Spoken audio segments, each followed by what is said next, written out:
अस्मद् गुरुपरम्परायै नमः.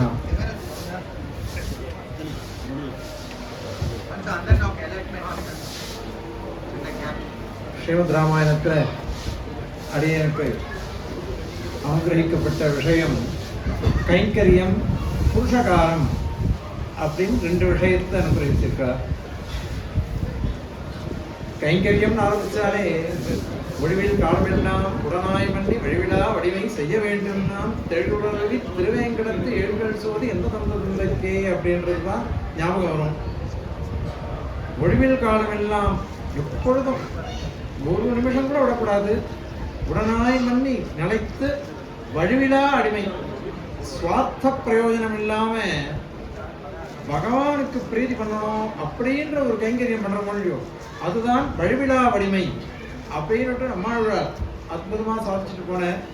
அப்படிப்பட்ட கைங்கரியமானது இங்க ஸ்ரீமத் ராமாயணத்துல இளைய பெருமாளுடைய விருத்திய, அவருடைய சேவையை வச்சு நாம தெரிஞ்சுக்கலாம். அது ஸ்ரீமத் ராமாயணத்துல ஆரம்பத்திலேயே அயோத்தியா காண்டத்துல வனவாசத்துக்கு கிளம்பச்ச பெருமாள் கிட்ட பிரார்த்திக்கிற. பெருமாள் கிட்ட பிரார்த்திக்கும் பொழுது ரொம்ப சுவரசமான விஷயம் இதுதான். சீதா சமக்ஷம் காகுத்ஸ்தம் இதம் வச்சனம் அப்ரவீத் அப்படின்னு தான் அங்க ஆரம்பிச்சிருக்கு.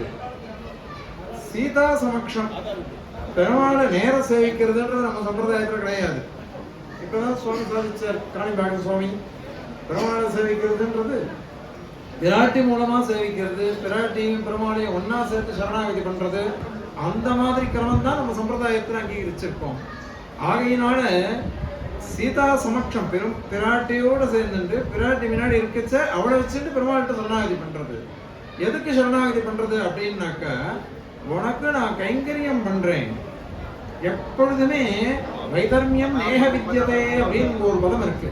வைதர்மியம், நான் இதை பண்றதுனால எனக்கு உனக்கோ எனக்கோ சாஸ்திரத்துக்கோ விரோதம் கிடையாது. ஏன்னா நமக்கு ஸ்வரூபம். இப்போ இன்னொரு சுவாமி சேஷத்துவத்தை பத்தி இங்க சொல்ல போற. ஸ்ரீமத் ராமாயணத்துல சேஷத்துவம் எப்படி விளக்கப்பட்டிருக்குன்னு சாதிக்க போற. இந்த சேஷத்துவத்தை பத்தி ரொம்ப அழகா பாஷ்யக்காரர் வேதார்த்த சங்கிரகத்துல அனுகிரகிச்சிருக்கார். பரகத அதிசய ஆதானேச்சையா உபாதேயத்வமேவ யஸ்ய ஸ்வரூபம் சஹ சேஷஹ பரஹ சேஷி அப்படின்ட்டு சாதிச்சிருக்கார். அதாவது நமக்கு எதுவும் வரதான் நினைச்சுக்க கூடாது. பகவானுக்கு தான் நாம் பிரீதி பண்றோம். அந்த கிரமத்துல நாம சேவை பண்ணணும், கைங்கரியம் பண்ணணும். அதுதான் நம்ம ஸ்வரூபம். அந்த கிரமத்துல போகணும். அதை வைதர்மியம் நேக வித்யதே அப்படின்னு சாதிச்ச இளைய பெருமாள் லக்ஷ்மணன் பெருமாளுடைய திருவடி வார்த்தை. அதுவும் பிராட்டியை வச்சுன்னு சாதிச்சார். இங்கே ஒரு விஷயம், பிராட்டியை வச்சுன்னு சொன்னதுனால பிராட்டிக்கு உபாய பாவம், புருஷகார பாவம், உபேய பாவம் எல்லாம் இங்க சேர்ந்து அதை வச்சு அவளை வச்சுட்டு பெருமாள்கிட்ட சேர்றது தான் நம்ம சுரூபம். அதுதான் கிரமம் அப்படின்றதையும் இங்க சொல்றாரு. இது ஒரு விஷயம்.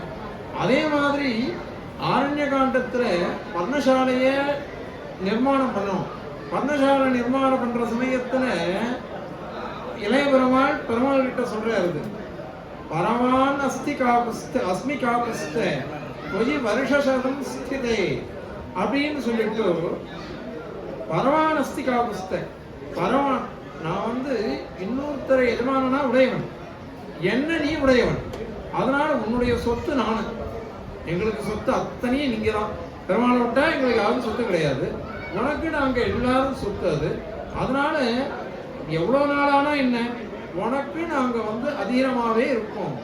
பரவானஸ்மி காபஸ்த கொஞ்சம் வருஷம் ஸ்திதே, நீ 100 வருஷம் என்ன, எத்தனை வருஷம் தான் என்ன, உனக்கு நாங்க அடிமைப்பட்டே இருப்போம் நாங்க அப்படின்னு சொல்லிட்டு, பவான்சு சக வைதேஹ்யா கிரிசாண்டுஷு ரம்சியதே, நீ வைதேகி தேவி பிராட்டியோட சேர்ந்து நீ ஆனந்தமா இருங்க. இந்த மலையின் கீழே என்ன ஆனந்தமா அனுபவிக்கணும். நாங்க என்ன பண்றது தெரியுமா, அகம் சர்வம் கரிஷ்யாமி ஜாகிரத ஸ்வபதஸ்தே, நான் எல்லாத்தையும் நான் இங்க பண்றேன். அகம் சர்வம் கரிஷ்யாமி ஜாகிரதா ஸ்வபதஸ்தே, நீ முடிச்சுட்டு இருந்தா என்ன, தூங்கிட்டு இருந்தா என்ன, எல்லா சமயத்திலையும் நான் உனக்கு கைங்கரியம் பண்றேன், எல்லாத்தையும் நான் பண்றேன். ஸ்வயம் துர்ச்சிரே தேசே கிரியதாம் திவாங்கத. நீயே சொல்லு, உனக்கு என்ன திருவுள்ளமோ அந்த இடத்துல நாங்க பண்றோம், அந்த இடத்துல நாங்க பண்றோம். உனக்கு என்ன திருவுள்ளமோ அதுதான் நாங்க பண்ணுவோம், எங்க இஷ்டப்படி நாங்க பண்றது கிடையாது. பெருமாள் நாம சொல்றோம் பெருமாளுக்கு அதீனமா நாம இருக்கோம்னுட்டு. பெருமாள் சொல்றார் அம்பரீஷ உபாக்கியானத்தில் சொல்லும் பொழுது, அகம் பக்த பராதீனஹ அஸ்வதந்திர இவத் விஜய் சூரிய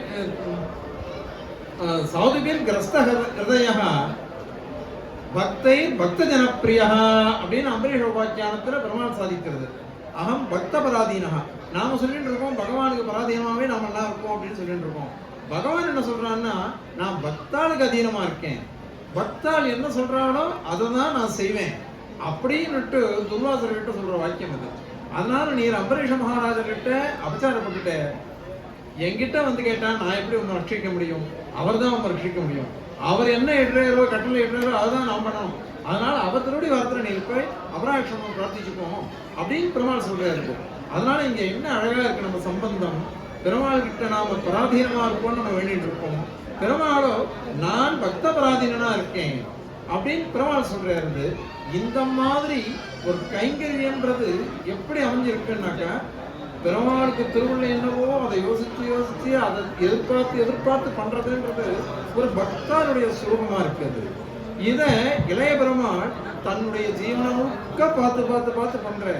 அவர் தூங்கல. ஸ்ரீமத் ராமாயண கதை சொல்லலாம், இன்னும் சொல்லலாம். அங்கேருந்து கிளம்பி வந்துட்டா இங்க வனவாசத்துக்கு உள்ள வந்திருக்கா, பெருமாள் சயனிச்சுருக்க, பிராட்டி சயனிச்சுருக்கா. அந்த சமயத்துல யாருமே தூங்கலையாம்.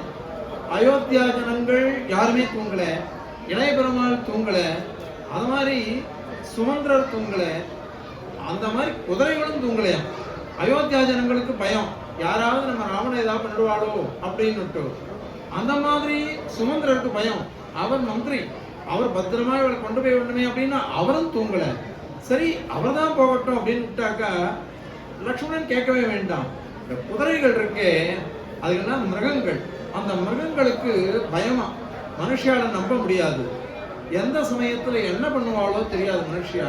அதனால நம்ம ராவணனை இவாளை வந்து இது பண்ண விட்டுறக்கூடாது, அதனால நாம தான் பார்த்துக்கணும்னு அந்த குதிரைகளும் வச்சுன்னு பார்த்துட்டு இருக்குதான். எப்படின்னா அந்த இது இருக்கு பாருங்க, எல்லா ஜனங்களும் பசு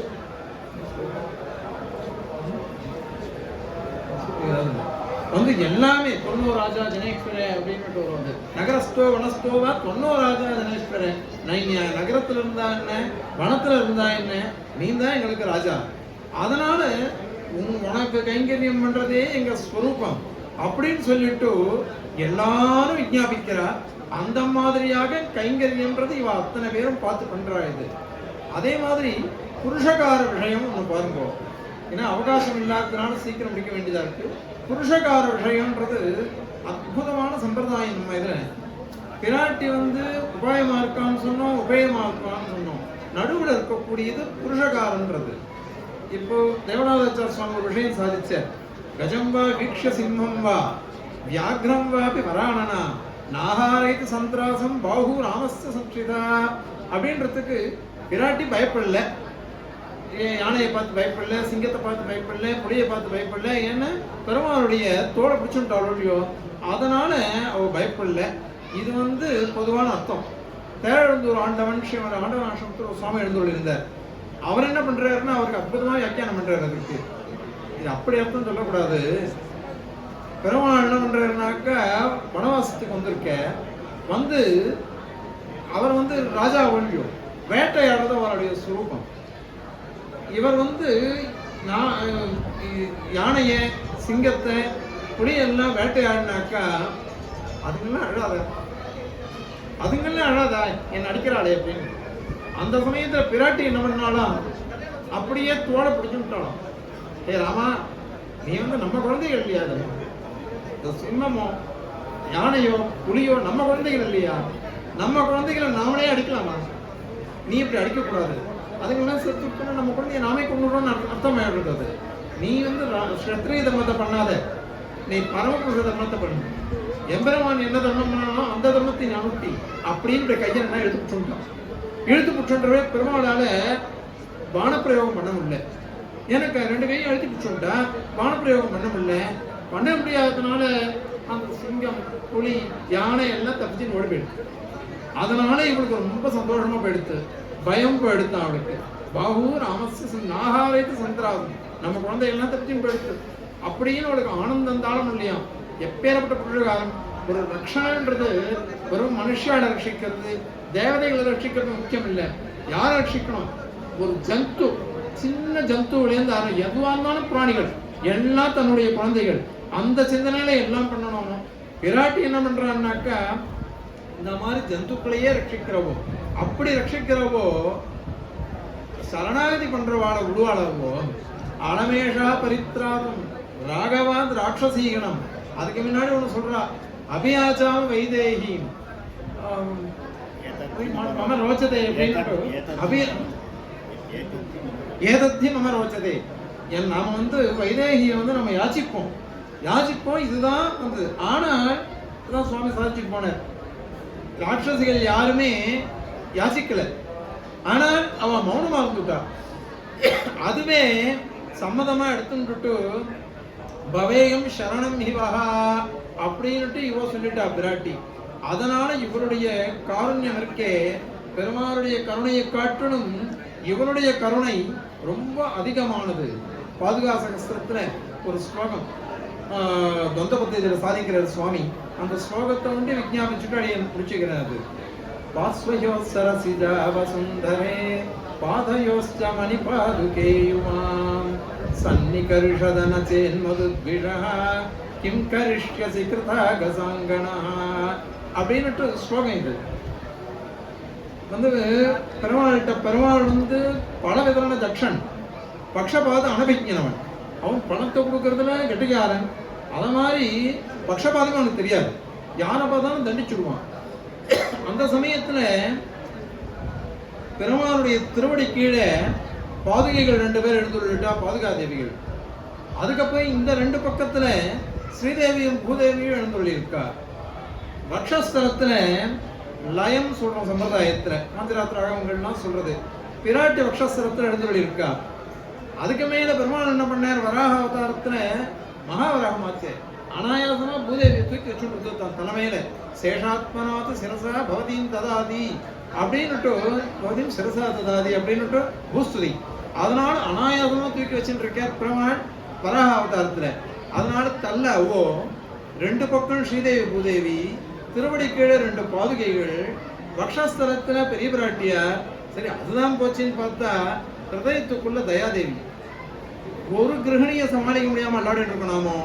இங்க பக்கத்துல 2, கீழே 2, வக்ஷஸ்தலத்துல 1, தள்ள 1, ஹிருதயத்துல 1ன்னு அத்தனை பேரும் ஒன்னா சேர்ந்தாக்கா எப்படி ஜெயிக்க முடியும்? அவளை எப்படி ஜெயிக்க முடியும்? வேடுவர்கள்லாம் என்ன பண்ணுவாளாம், மதம் பிடிச்ச யானையை அடக்கிறதுக்கு 4-5 பெண் யானைகளை கொண்டு போய் நிறுத்தி விட்டுருவாங்க.